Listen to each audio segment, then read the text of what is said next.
Саламатсыздарбы, урматтуу телекөрүүчүлөр, назарыңыздарда Халва шоу теледолбору интеллектуалдык көңүл ачуучу теледолборду ачык деп жарыялайбыз. Жана бүгүнкү таймаш биздин командалардын ортосунда сөзсүз түрдө ысык болот деп мен сиздерге убада бере аламын. Анткени бул жакта таланттуу биздин мырзаларыбыз келип отурат жана алар менен сиздерди дароо эле тааныштырып кетели. Менин оң тарабымда Шайыр Иреков, шоумен, алпаруучу, сценарист. Кош келиңиз, Шайыр.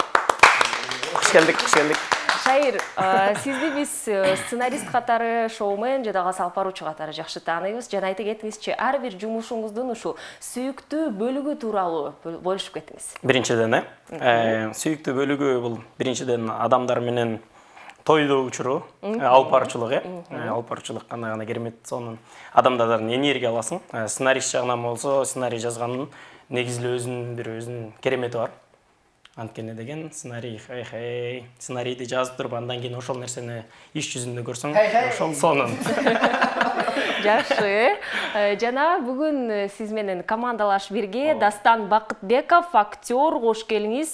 Дастан, актер катары айта кетиңизчи, каармандарды өнүктүрүү үчүн кандай ыкмаларды өзүңүз колдоносуз? Эмне себептен бул суроону берип жатам? Анткени көпчүлүк учурда чет өлкөлүк биз каармандарды алганда, актерлорду алганда, алар өзүнчө бир оор психологиялык тасманы кабыл алса, өздөрү изоляцияга барып, ушундай 1-2 жумага жок болуп кетип, ушундай да ыкмалар колдонушат экен да. Сиздин тажрыйбаңызда кайсыл ыкманы колдоносуз?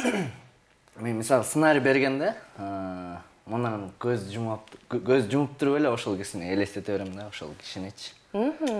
Аны ошондон чыгат. Жана ар бир команданын биздин теледолбордун алкагында өз аталышы болот. Сиздердин аталышыңыздар менен бөлүшүп кетиңиздерчи. Биздин аталышты айтып кетели, урматтуу жалпы көрүүчүлөр. Биздин аталыш буга чейин негизи эле Тамашо лигасында ойноп келгенбиз, КВН.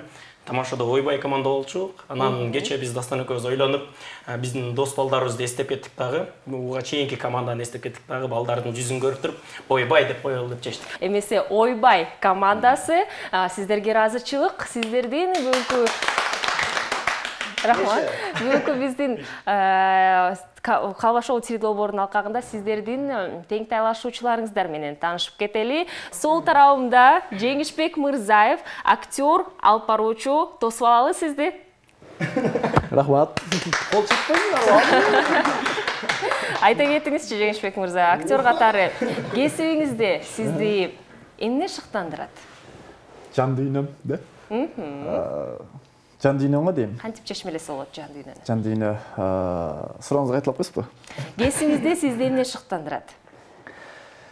Эң негизгиси айта кетейин, артистке ошол өз жумушундагы болгон кызыгуусун ушул жоготпош үчүн эмне кылуу керек? Жоготпош үчүн формада жүрүш керек.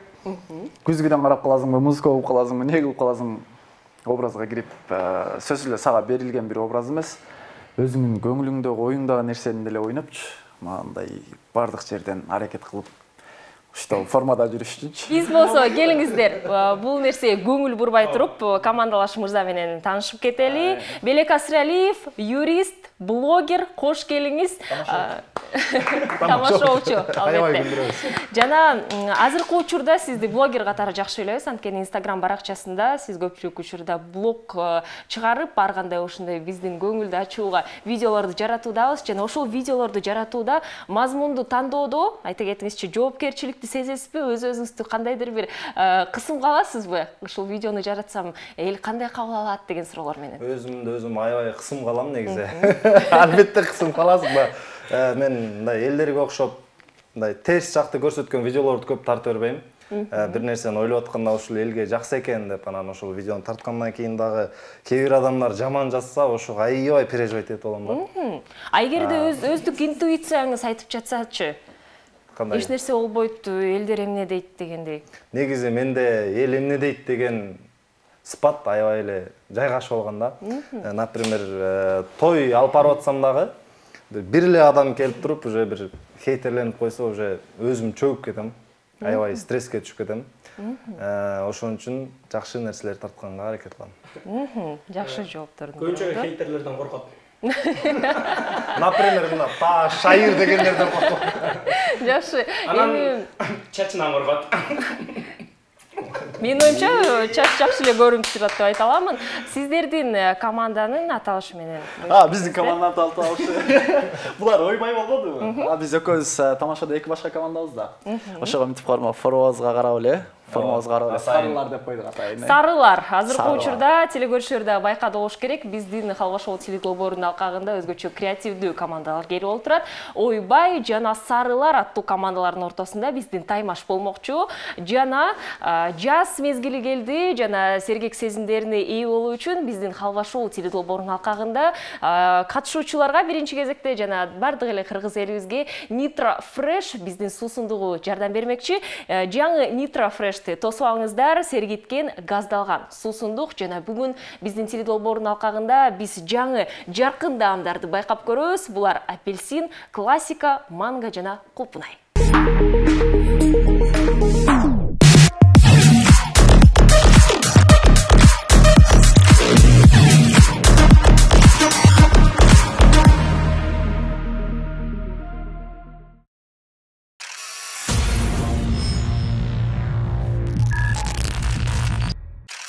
Биринчи оюнубузду баштамакчыбыз, аталышы фейк же фейк эмес. Биздин оюнубуздун маңызы тууралуу айта кетейли. Фейк кабар менен реалдуу жаңылыктарды айырмасында аныктоо болуп саналат жана ар бир командага биз жаңылыктарды жарыяламакчыбыз. Анын фейкпи же жасалма эместигин биздин командалар табышы керек. Ар бир командага 3 жаңылыктан даярдалган жана ойлонууга 20 секунд убакыт берилет. Кимиңиздер биринчи баштап бересиздер? Чачулуу дейт, ошондуктан Сарылар Сарылар, ойбай, Сарылар. Кыргыз эли аял затын сыйлайт, ошондуктан ойбайга бере берелик, э? Шешиңиздар. Шутка окшошмады, биз башта беребиз, биз эркекпиз да. Ойбай командасы биринчиден болуп биздин фейк же фейк эмес оюнубузду баштап бермекчи. Жана биринчи жаңылык сиздер үчүн Кан Арстандары фестивалында күмүш арстан сыйлыгын адам этинин даамы менен бар ветеринардык бургер жеңип алган. Сиздер оюңуздардын оюңуздар боюнча бул чынбы же жалганбы? Жалган. Кан Арстандары фестивалында күмүш арстан сыйлыгын адам этинин даамы бар ветеринардык ушул вегетариандык деп атап коюшат эмеспи? Бургер жеңип алган. Ошондо деген адамдын этинен, э? Кан Арстандары фестивалында күмүш арстан аттуу сыйлыгын адам этинин даамы бар вегетариандык бургер жеңип алган. Чынбы же жалганбы? Ойлонууга убактыңыздар бар. Адам этинен деп атат. Жалган. Бирок адам этинин чачуу эмес. Жалганго дейм, жалган. Жалган. Жөлү кошулбойт. Ойлондуңуздар. Ойлондук го дейм, буюрса. Кайсыл жоопту кабыл алайын? Жалган. Жалган. Фейк. Фейк азыр жообун кабыл аламын. Жооп чындык. Швециялык Аум компаниясы тарабынан адаттан тыш бургер жасалган. Ингредиенттер катары соя козугарындар, буудай белоктору, өсүмдүк майлары жана жашыруун татымал аралашмалар кошулган. Жана жаратуучулардын айтымында алар адамдын этинин текстурасын эң сонун кайталангандарын айтып кетишкен. Эки каршы таба албай калдык. Тең тайлашуучуларга кезекти берели. Сарылар командасы сиздер үчүн жаңылык. Жаш жигит Улуу Британиянын ханышасынын уктоочу бөлмөсүнө кирип кеткен. Бул чынбы же жалганбы? Кандай дейсиз? Жаш жигит Улуу Британиянын ханышасынын ушу уктоочу бөлмөсүнө кирип кеткен. Чын го дейм, эми комнатага сарайдын ичине кире берет да. Туурабы? Ойлонобуз, убакыт беребиз биздин командабызга. Чын го дейм, чын. Кала берсин болот. Жооп? Чын. Жооп чындык. Туура. 1982 жылы жумушсуз угуп коебуз бул маалыматты. 1982 жылы жумушсуз ирландиялык Фейган Букингем сарайына 2 жолу мыйзамсыз кирип кеткен. Жада калса бир гана эмес 2 жолу кирип кетиптир. Имараттын ичинде ал кызматчыларды коркутуп, кымбат шарап ичип, трондо жада калса уктап, ал тургай ханышанын уктоочу бөлмөсүнө керебетке отуруп алган. Ушундай кызыктуу жаңылыктардын бири болуп кетти, азаматсыздар. Маза десесиздер, Жеңдикти болду деп койсун. Азыр болсо Ойбай командасы сиздерге жаңылык. Үрөө өчүрган кабар. Америка Кошмо Штаттарында Калифорния университетинин окумуштуулары Египет пирамидаларын келгиндер курганын далилдешти. Келгендерди бир орусча айткандай пришельцы деп атап коет эмессизби? Кандай деп ойлойсуздар? Бул чындыкпы же жалганбы? Эме да. Бир кез. Он мейгерди иштеткилечи.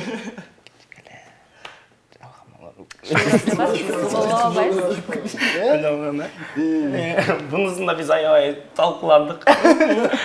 Талкуулап жалган деп чечтик. Жалган деп чечтик. Ал пирамиданы деген негизи андай кылган эмес да негизи. Кабыл берейинби? Ооба, тууган. Сиздер фейк деп ойлоп Фейк деп жатасыздар. ойлоп атабыз. Кабыл алабыз. Чын болчу бе? Жооп фейк. Азаматсыздар. Египтолог. Булардан энергиясын алып коюн да. Бул тууралуу да кыскача маалымат айта кетели. Египтолог Захи Хавас Египет пирамидаларынын куруу келгиндердин эмгеги болгон эмес деген ушул мифти жокко чыгарган. Азыркы учурда анын командасы мүрзөлөрдүн жанында табылган куруучулардын күндөлүктөрдү тартуулаган. Албетте пирамидаларды адамдар курганын далилдеген. Дал ушундай жакшы факт болуп кетти. Азыр болсо сарылар сиздерге дагы бир Саргай туруп жооп берип салалы. Android смартфондору дарыгерлердин окулбаган кол жазмаларын которуу функциясына ээ болот экен. Кандай деп ойлойсуздар?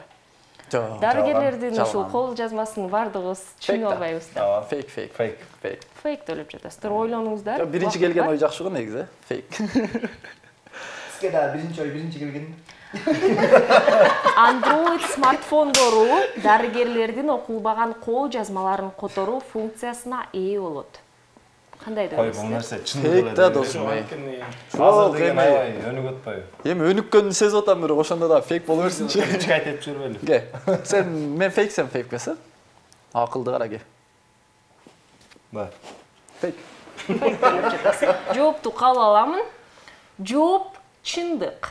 Кечип койчу досум. Албай калдык. Эшикке чыгып отуруп. Байкасаңыздар, жазылган текстти таануу үчүн колдонуучулар камераны рецепттин текстине багыттап туруп, аны фото китепканадан жүктөп алуусу керек.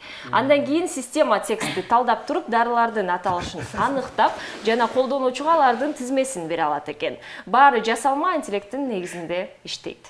Да, ушундай жаңылык болуп кетти. Өз ошентип эле ойлогом да. Азыр болсо келиңиздер, Ойбай командасы. Сиздер үчүн жаңылык. Австралияда сыра сыяктуу даамдуу чай жасашкан. Сыра деген эмне эле? Пиво. Австралияда сыра сыяктуу даамдуу чай жасашкан. Бул чындыкпы же жалганбы? Так. Ойлонуңуз. Ооба. Урашкан эле башкача экен да. Бул жактан алсаң. Мотсең да сизге. Так. Чын да. Ошол сыранын дамында чай жасашкан, жасашкан. Азыр мондай да. Любой нерсени химия менен мындай аралаштырып жаза берсе болот да. Бул чын. Бул чын деп ойлойбуз. Биз аябай жакшы талкууландык. Кабыл аламын.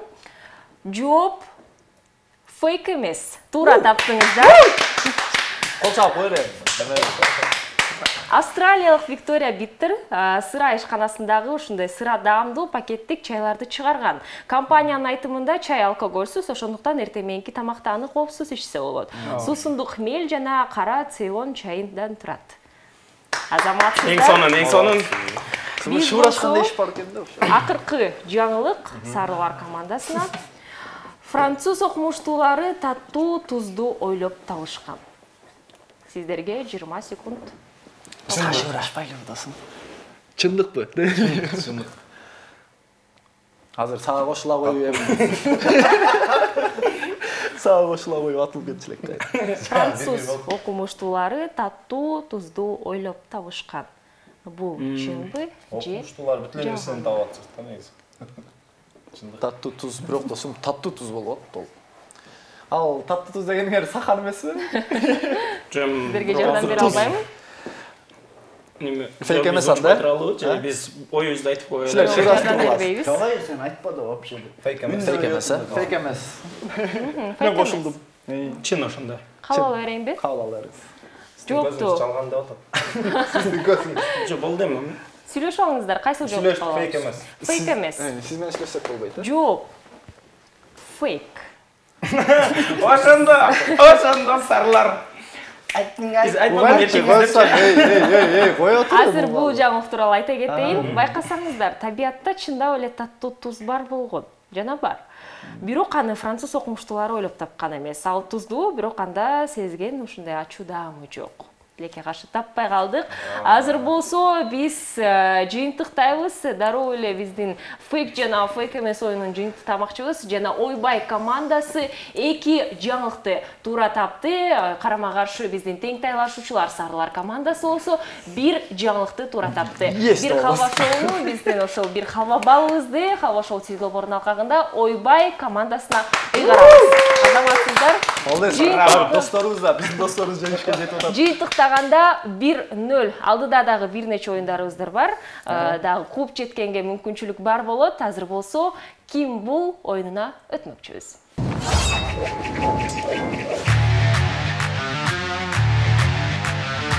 Ким бул оюну? Бул оюнга команданын 2 кишисинен катышмакчы жана алардын бири үйдө отурат эмиш, экинчиси болсо кандайдыр бир кесипке ээ болуп, анын үйүнө келди. Дал ушул кесиптер биздин экраныбызда пайда болмокчу. Ал кесиптерди атабастан командалаш сөз менен түшүндүрүп берүү керек. Ар бир командага 1,5 мүнөт убакыт берилмекчи. Эң негизгиси бул жакта биринчи ушул табып жаткан адам ким бул деген суроону узатканды эч унутпаңыздар. Азыркы учурда сиздер байкагандай эле бул оюнду биринчиден болуп Сарылар командасы ачып бермекчи жана Белек мырза, сиз болсо ким бул деген суроону узатканды эч унутпаңыз.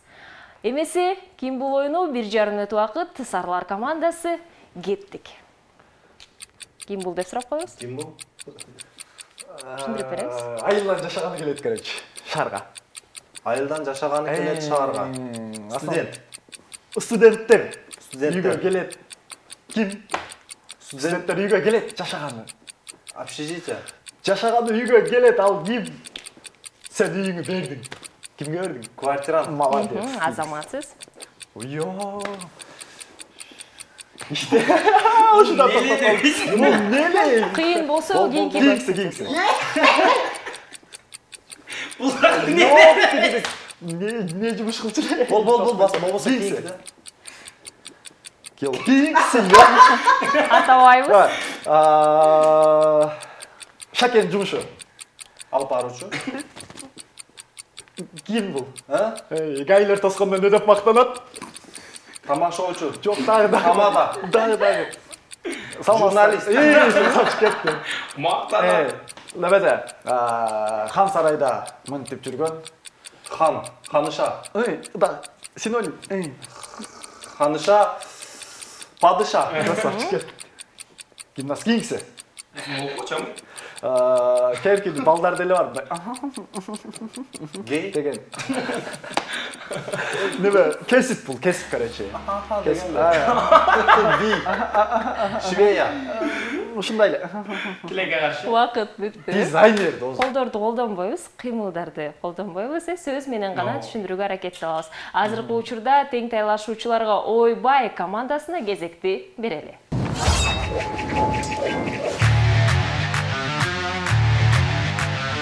Ким бул оюнун азыркы учурда Ойбай командасы улантмакчы. Сиздер байкагандай эле азыркы учурда шайыр дал кесиптерди түшүндүрүүгө аракет салат. Дастан болсо тапмакчы.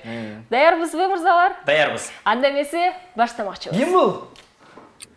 Элдос байкачы? Зарыл байка. Режиссер. Мен деген 2 ай кайсыл жакка бардым эле? Эмеге. Алып баруучуга. Жок. Дагы бирдекечи. Келдик байке, качок кийин кайга барат? Эме фитнеске. Кесипти түшүндүрөбүз? Жок, кесипти түшүндүрөбүз. Белек ким ал? Бодибилдинг. Жок, тиги келдик байке деп айттым да ал. Кийинкиси кылды. Андан белек негизи кандай жумуш кылат, бекер? Той алып барат. Сен 200 сомго үйдөн менин чейин не менен келесиң? Маршрутка, такси. Таксист менен. Азаматсыз. Ким бул? Ак халаты бар ким? Айым. Эме. Атабайбыз. Мен айым. Ким бул? Бакыт кандай? Эме дизайнер. Дагы нелерди чыгарат? Би. Дагы Хореограф. түз баскандарчы? Эме дизайнер. Эме неле? Да бизе кетечи. Немечи, кимелек узун кыздар басат го? Модель. Ким бул я? Неме сары тобу бар, майкачандар кимдер? Я? Сары тобу бар, кол менен ойнойт кимдер? Эме баскетболист. Ким бул? Неме, бул кийин кылып коелучу. Жоктон бар кылуучу бул эмне эле? Бул деген эме да? Ким эле? Эч ким. Биз азыр кайсы жерде турабыз? Студия. Жок, акыркыдан тура эмес болуп коелу. Анда ошону бүтүрүп салайынчы деп койбойсуңбу? Ито жеңдик го дейм. Ито жеңдик. Эмеси, азыр мырзалар жыйынтыкты күтүп жатат деп ойлоп жатамын. Келиңиздер. Ким бул оюнун жыйынтыктап алалы? Учурда сарылар командасы 3 сөздү туура тапты. Жакшы жыйынтык. Эмеси Ойбай командасы болсо 5 сөздү туура тапты. Бир каалап алды биз. Ойбай командасына ыйгармакчыбыз. Жыйынтыгында 2-0. Азыр болсо биз дал достор менен байланыштуу оюнубузга өтмөкчүбүз. Аталышы Алло Доске.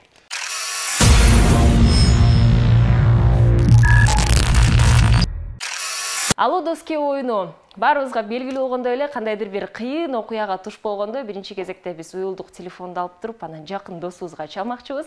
Дал ушул себептен бул оюнубуз жаралган. Биздин катышуучуларга уюлдук телефон жана ишенимдүү дос керек болмокчу. Тең тайлашуучулар бири-бирине тамганы азыр атамакчы жана дал ушул тамгага биздин контактлардын арасында досубузду тандап туруп ага чалмакчыбыз. Экраныбызда дал ушул доско биздин суроо даярдалган, албетте варианттары менен жана дос кайсыл жоопту бизге айтса, ошол жоопту биз кабыл алабыз, жардам берүүгө мүмкүнчүлүк берилбейт. Жана биринчи эле кезекте азыр Ойбай командасы бул оюнду ачып бермекчи. Ага чейин сарылар Ойбай командасына тамганы айтып коюңуздар. Кимге чалышсың? Ооба. Жок, Ф кылып коелу. Ф. Андайдан жок болсочу эгер. Жок болсо сүйлөшүп алыңыздар тең тайлашуучулар менен.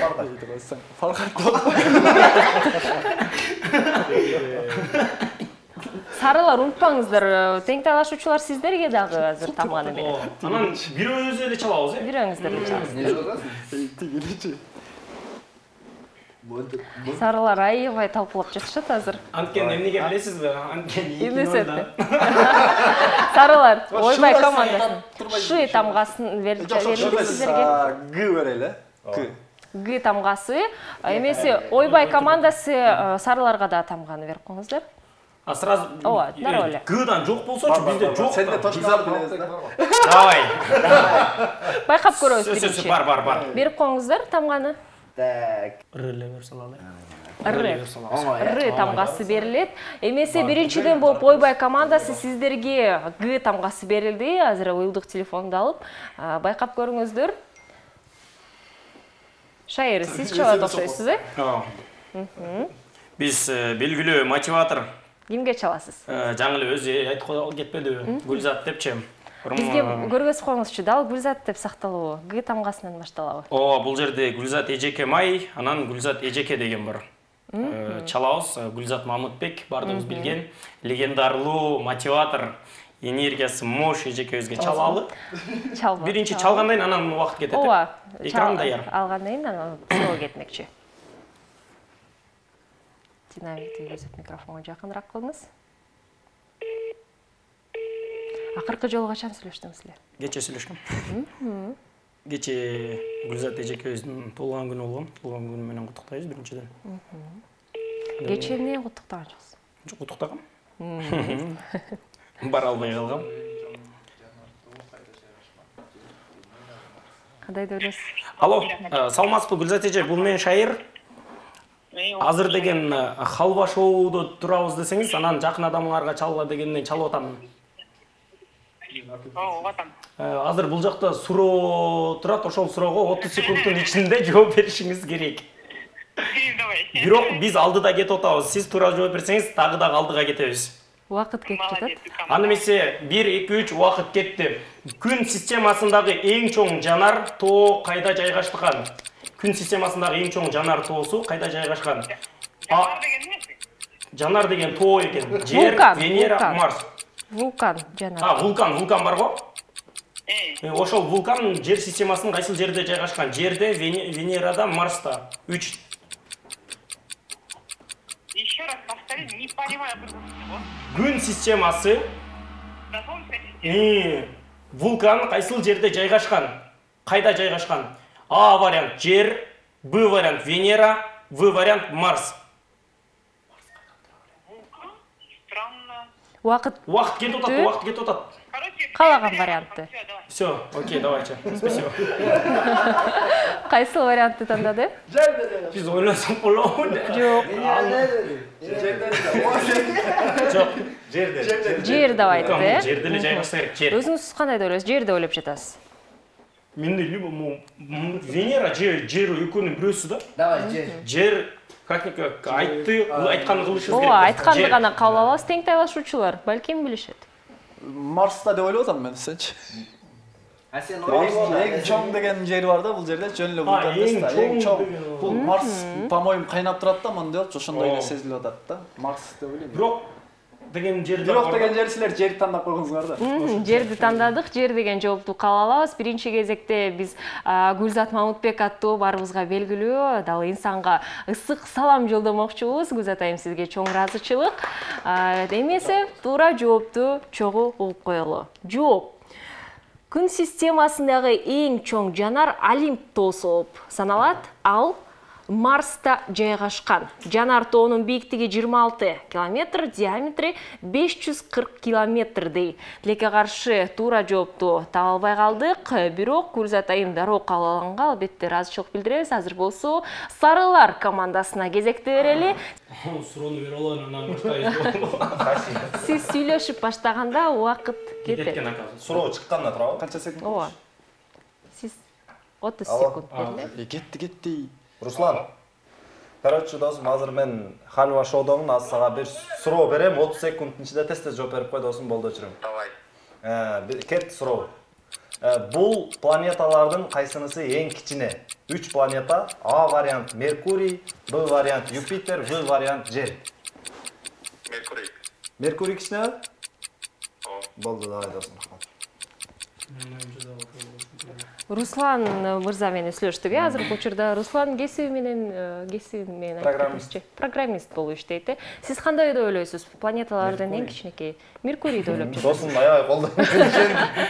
Ишенип жатасыз, тең тайлашуучуларчы? Менин оюмча деле ошол Меркурий го. Меркурий деп ойлоп жатасыздар. Бирок толук кандуу ошо 100%. Мен толук кандуу айта албайм. Мен толук кандуу ишке киришe элекмин. Бул планеталардын, албетте экраныбызда пайда болгон планеталардын арасында эң кичинекейи кайсынысы деген суроо узатылды. Биз болсо Руслан мырзага ыраазычылык билдиребиз. Анткени жооп туура, Меркурий. Анткени анын туурасында ошол 4879 километрди түзөт экен жана эң кичинекей планеталардын бири болуп саналат. Дал биздин 3 вариантты алганда. Эмесе биздин Алодоски оюнубуздун алкагында бир калып алды. Азыркы учурда Сарылар командасына кармакчыбыз. Жыйынтыктаганда 2-1. Бирок алдыда Ойбай командасы келе жатат. Сүйүнбөй эле, бул силер тапкандарсыңар. Азыр болсо биз жаныбарлар менен байланыштуу оюнга кезекти бермекчибиз. Аталышы жаныбарларды тап.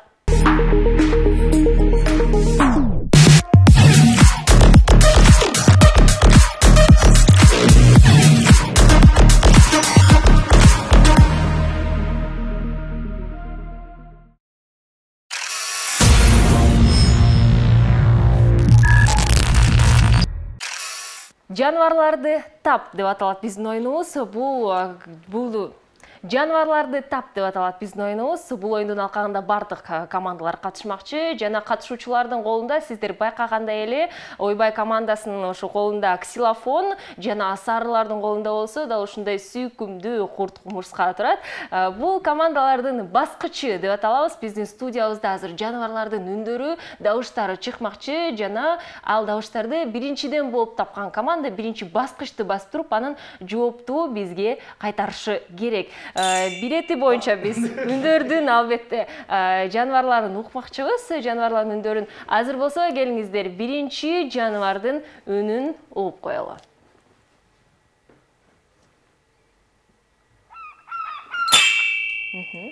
Эме чайка. Чайкалар. Азаматсыздар, ак чардак чайка сыналгыдан биз байкай алдык. Сарылар жетишпей калды. Азыр болсо экинчи жаныбарга кезекти берели. Жооп бергилечи мейли. Сиздер Мен биринчи. таптым, бул деген жанагы эме. Эме бар. Жок. Эме.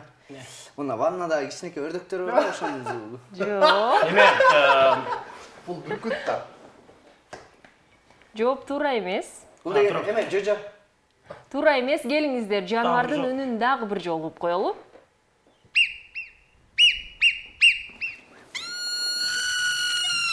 сур. Жок, бул Биринчи баскычты баспайсыздарбы? Жооп туура, кантип таптыңыз? Оор жаныбарлардын ошо бир үнүн уктук, сыналгыдан көрө алабыз. Шайыр кантип таптыңыз? Анткени суур мен жок, жайлоодо жүргөнмүн да. Кичинекей кезде биз суур атып, суур бышырып, эң жаман суур менен ойночумун мен. Просто бул жаныбарлар менен көп жүрөт ташып өзүнчө WhatsApp'та группасы бар. Бирок жаныбарлар менен, молор менен жүргөнгө жаныбарлар менен жүрсөң да акылдуу болот экенсиң да. өзүң жаныбар болсоң ошол да. Азыр командалар бири-биринен урушуп кетпесин деп жатамын. Келиңиздер. Жакын достордонбуз. Үчүнчү жаныбарга кезекти берели. Тынчтанабыз. Эчки. Эчки. Жооп туура эмес. Тең тайлашуучу. Булак. Жооп туура эмес. Теке. Жаныбардын үнүн дагы бир жолу угуп коелу.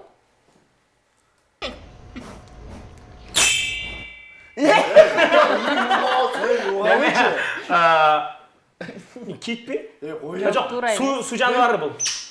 Дельфин. Келиңиздер, сиздерге жардам берейин. Жардам берип жатканда да баскычты басып тапсаңыздар болот. Шашылбачы. Бул жаныбардын сырты көрүнүшү ушундай уникалдуу. Деги эле өзү эле жаныбар уникалдуу деп эсептеймин. Фигурасы жүнүнөн ак жана кара түстө тегеректелген. Аю. Жооп туура эмес. Панда. Кой. Биринчи баскычты басып туруп атайбыз. Кой. Баскычты басып туруп атайбыз. Кой. Мен ким о? Жооп туура эмес. Ага чейин жакын келдиңиз. Бамбукту жактырат. Мен. Дагы бир жолу. Панда. Азаматсыздар, Мен баягы панда. жооп бергем негизи. Биринчи баскычты басып туруп анан жооп беребиз. Ага чейин сиз аю деп атадыңыз. Мен уккам, мен айтып атпайм. Шаке кадимкидей жакпай калды саначы. Азыр болсо кезекти биз оор жаныбарлардын бирине бермекчибиз. Үнүн угуп коелу.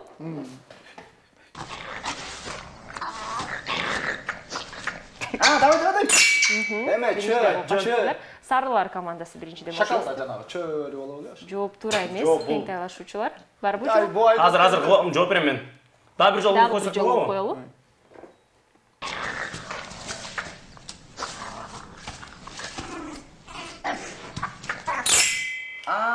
Бул деген жана эме да. Мончак эме окшош эле. Не?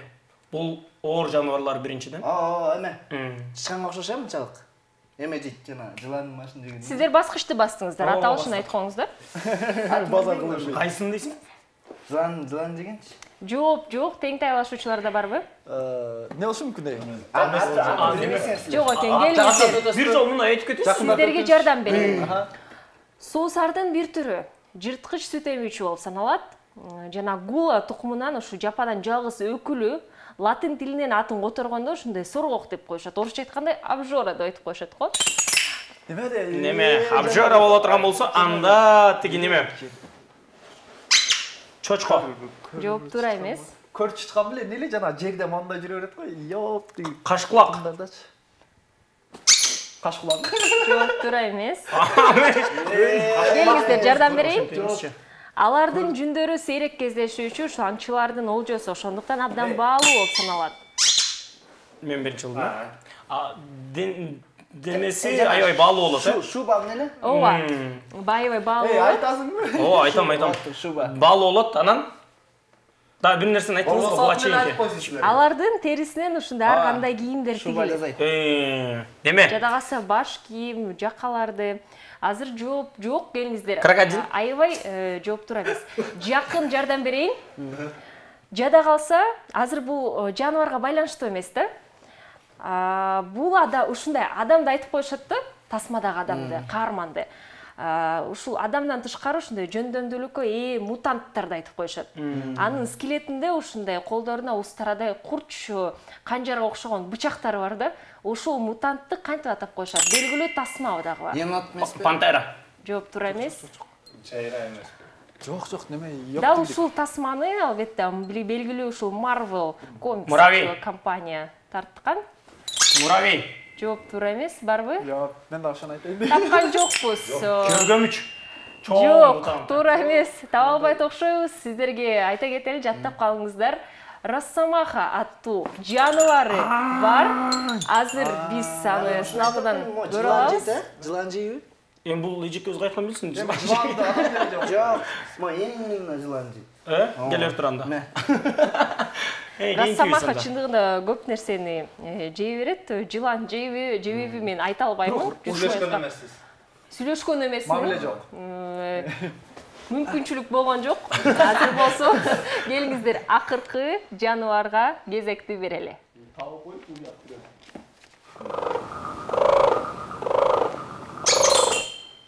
Кекиликпи? Туура эмес, жок. Кекилик ушундай сайрайт. Ойбай командасы. Чөбөр. Жооп туура эмес, дагы бир жолу угуп коелу. Үкү да.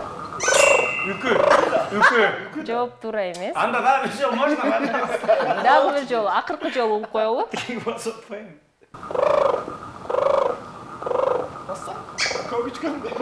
Жооп туура эмес.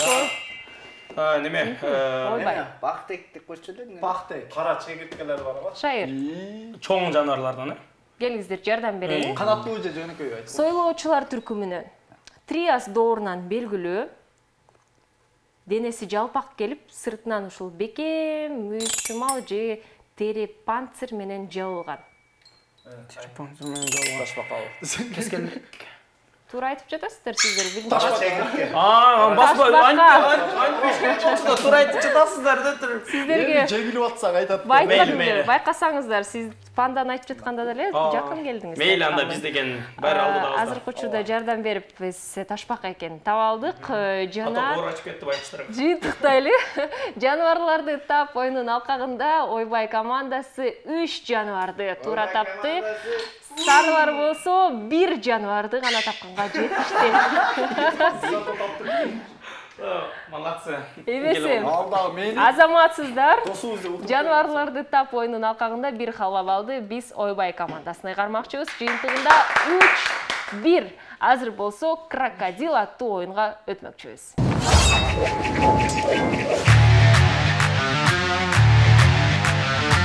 Крокодил оюну 2 мүнөттүн ичинде команда мүмкүн болушунча биздин экранда пайда болгон сөздөрдү, алар тамак аштар, жаныбарлар баарына белгилүү буюмдар болушу мүмкүн жана мүмкүн болушунча аларды табуу керек. Катышуучулардын бири кыймыл менен үн чыгарбастан, сөз чыгарбастан командалашка түшүндүрүп берет, экинчиси болсо табуу керек. Эгерде объект студияда жайгашкан болсо, ага сөөмө менен же көз менен көргөзүүгө тыюу салынат. Биринчиден болуп бул оюнду сарылар командасы ачып бермекчи. Жана Жеңишбек мырза түшүндүрүп бересиз? Кыймыл менен сүйлөбөйбүз, белек болсо тапканга аракет салат. аракет кылбай эле тап макулбу? Эмесе убакыт кетти. Так, бисмилла.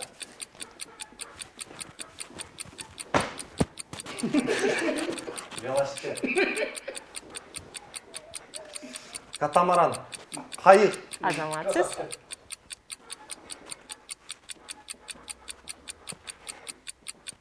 Кинки.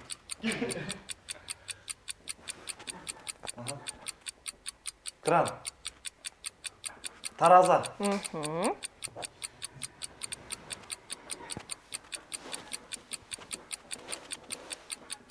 Кинки.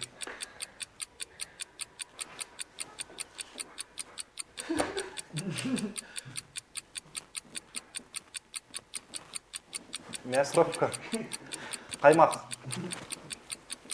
Кинки.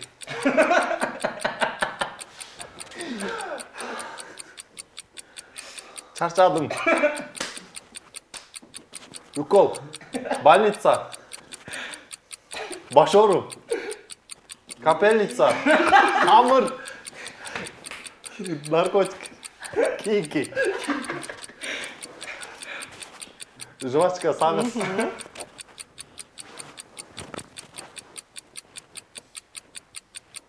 Терминал ақша. Азаматсыз. Балқа. Не? Балта. Төшек. Аял.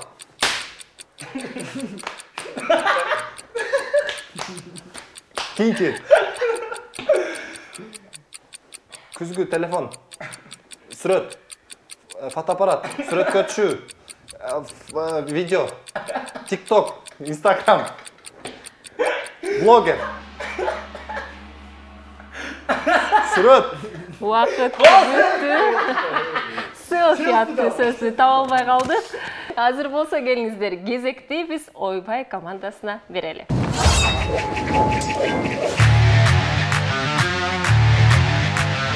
Крокодил ойынын азыркы учурда Ойбай командасы улантмакчы. Сиздер байкагандай эле Дастан түшүндүрүп берет жана сөздөрдү Шайыр тапмакчы. Даярбызбы мырзалар? Даярбыз. Анда эмесе кеттик.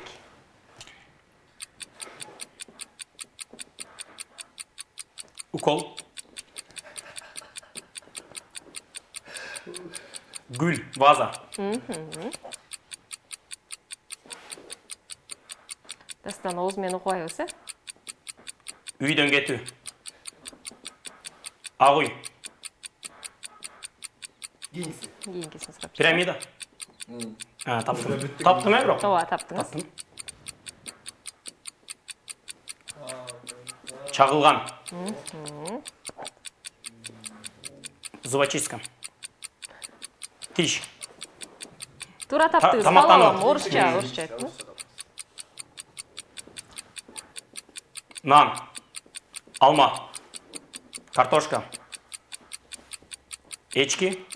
Капуста. Лупа. Дүрбү.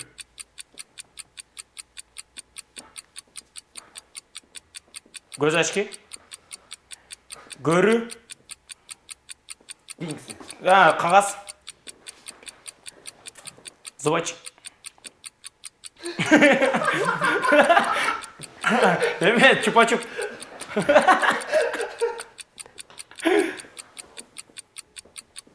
Sumka. Sumka? Не ме? Батман. Папка. Sumka. Кет отасың, сабаққа. Ноутбук. Ноутбук, сумка, тетрадь, китеп. Гольф. Пианино. Фокс. Тамақ. Уақыт бүтті келдер. Мо деген. Түлкі. Жок, мойын узун болуп. Дастан крокодил ойынын жыйынтыктайлы биринчиден болуп бул оюнду сарылар командасы ачып берген. Жана сарылар 6 сөздү туура тапты. Тең тайлашуучулар Ойбай командасы болсо 8 сөздү туура тапты. Бир халва балды биз Ойбай командасына кармакчыбыз. Жыйынтыгында 4-1. Азыр болсо биз артикуляциянын жардамы менен ушу байланышкан оюнубузга өтмөкчүбүз. Аталышы оозумдан окуу.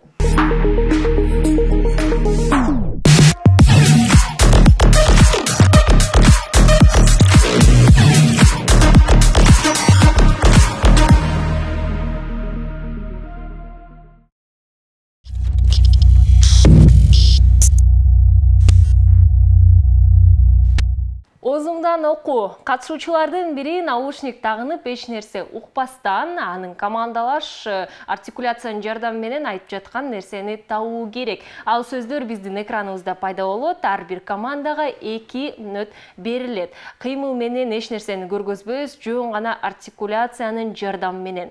Эмесе бул оюнду биринчиден болуп Ойбай командасы баштап бермекчи. Азыркы учурда сиздер байкагандай эле Шайыр наушник тагынып дароо даярдык көргөзүп жатат.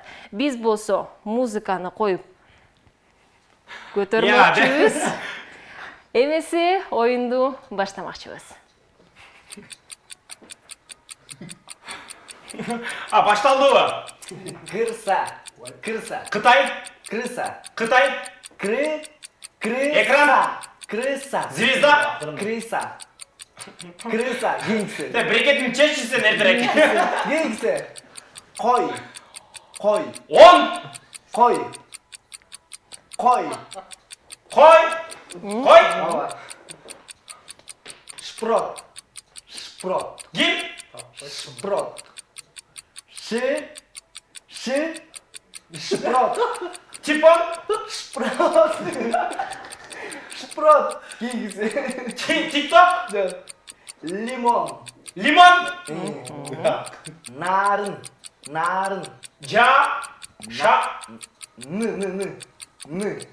Та. Ны. Ты. Нарын. Та. Тараза. Тара. Гингси. Тарак. Трактор. Салам. Чалап. Салам.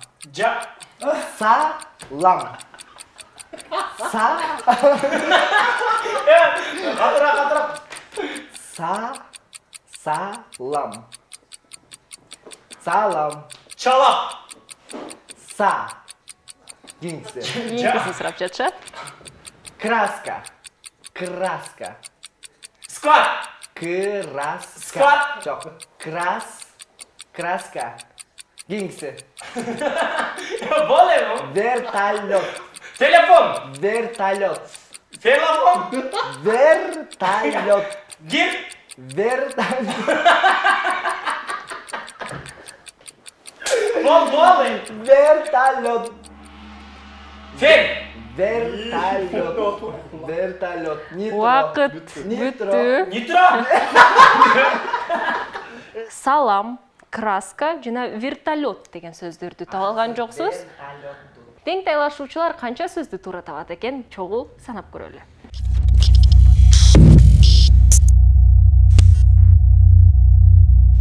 Музыканы коюп азыр үнүн чыгаралы, чоңойтолу.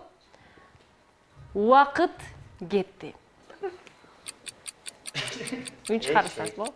Eşek. Şakir. Eşek. Sağız. Eşek. Eşek. Eşek. Açık.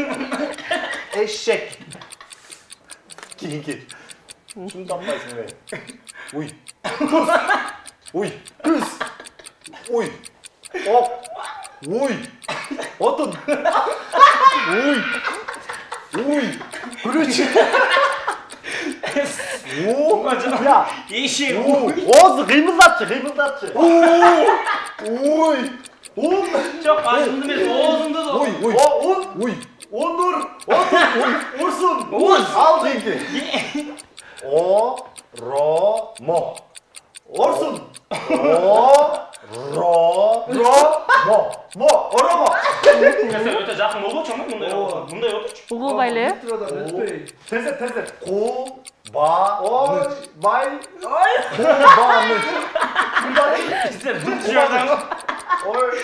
Kubanıç. Odan olur. O kinki. Muska çıkardı. Şercek.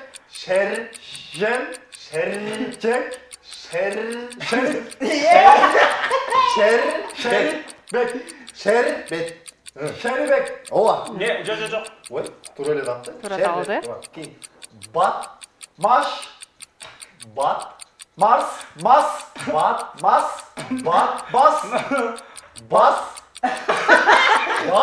Gel. Basketbol.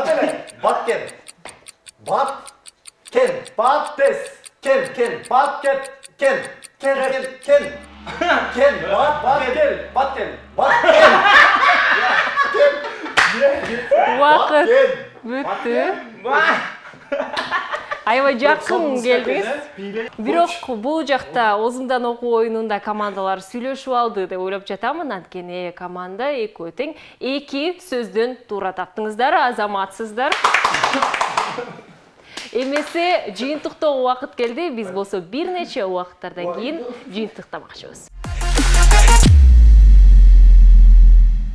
Жыйынтыктоого убакыт келди. Жана оозумдан окуу оюнун менен чогуу жыйынтыктаганда 5-2 таза жеңиш Ойбай командасы сиздерге куттуктайбыз. Ойбай командасы. Азаматсыздар, сиздерге өзгөчө белектерди чыгармакчыбыз. Жана албетте биз дагы Сарылар командасы жакшы оюн көргөзүп бергениңиздерге активдүү катышууга ушундай сиздерге дагы белектерди таратмакчыбыз. Телекөрүүчүлөрдү дагы бир жолу тааныштырып кетели. Ойбай командасында бүгүн Шайыр Иреков жана Дастан Бакытбеков келип кетишти. Сарылар командасында болсо Жеңишбек Мырзаев жана Белек Асиралиев. Телекөрүүчүлөргө дагы өзгөчө сиздердин көңүлүңүздөрдү бурганыңыздарга чоң ыраазычылык. Эмеси сиздер менен коштошпойбуз. Жөн гана кийинки чыгарылыштарда көрүшкөнчө.